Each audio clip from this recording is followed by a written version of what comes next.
नमस्कार दोस्तों, चलिए आज एक नए वीडियो की शुरुआत करते हैं।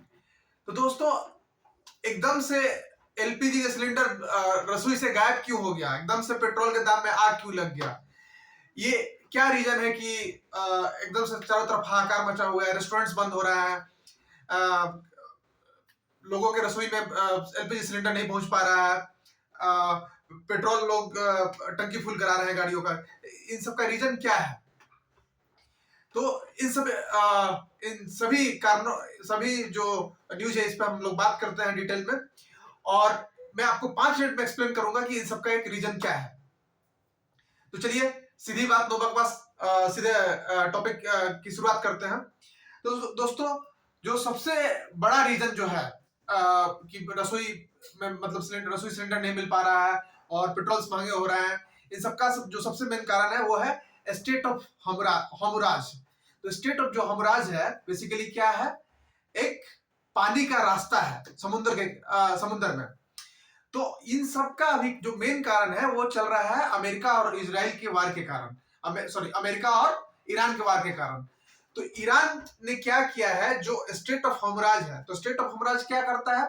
बेसिकली जितने भी पूरी दुनिया में ऑयल ट्रांसपोर्ट होता है, ऑयल क्या कहते हैं भेजा जाता है, उसका 20% जो है वो स्टेट ऑफ हमराज होके ही जाता है। तो बेसिकली ये पानी का रास्ता है।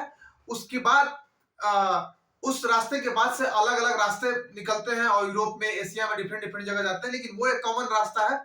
उसको ईरान ने अटैक करना शुरू कर दिया है, उसको ब्लॉक करना शुरू कर दिया है, जिससे सप्लाई जो चेन है पूरा वो टूट गया है।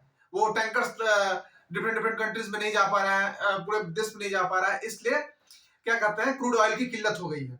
और खास करके इंडिया की बात करें तो इंडिया लगभग 90% जो क्रूड ऑयल है उसका इंपोर्ट करता है और 60% एलपीजी का इंपोर्ट करता है। तो इसलिए ये इंडिया पे बहुत बड़ा इंपैक्ट है। और जितने भी मिडिल ईस्ट कंट्रीज हैं, दुबई, ओमान, कतर, सऊदी अरब, ये सब है, इस सबसे जो ऑयल का ट्रांसपोर्टेशन है वो इंपैक्ट हुआ है।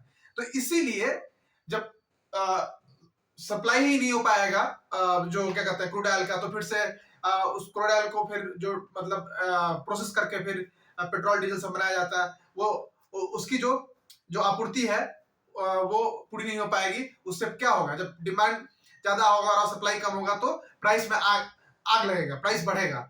उसी से सब पेट्रोल डीजल सब महंगे हो रहे हैं और एलपीजी सिलेंडर भी मतलब क्या कहते हैं मुश्किल हो रहा है मिलने से। मतलब इंडिया में भी बहुत से जो रेस्टोरेंट्स हैं एलपीजी के कारण अब बंद हो गए हैं। बहुत से लोगों को खाना बनाने के लिए दिक्कत हो रहा है, बहुत से लोग प्लान कर रहे हैं बाहर से अपने घरों में जा रहा है। तो ये था मेन रीजन कि क्यों क्या कहते हैं मतलब पेट्रोल का दाम बढ़ रहा है और एलपीजी की आपूर्ति नहीं हो पा रही है। तो ये इसका मेन कारण दो है, अमेरिका इजराइल का वार, और दूसरा जो स्टेट ऑफ हमराज जो है उसको ईरान ने ब्लॉक कर दिया है, उस पर अटैक करना शुरू कर दिया है, जिससे पूरा सप्लाई चेन जो है ब्लॉक हो गया है। जो डिमांड है वो पूरा नहीं हो पा रहा है और इससे पर प्राइस में आग लग रहा है। और नियर फ्यूचर में हो सकता है कि 150 रुपए भी पेट्रोल और डीजल चला जाए। तो इसमें कोई भी अगर ऐसा ही वार चलता रहा तो 150 रुपए भी जा सकता है। धन्यवाद दोस्तों।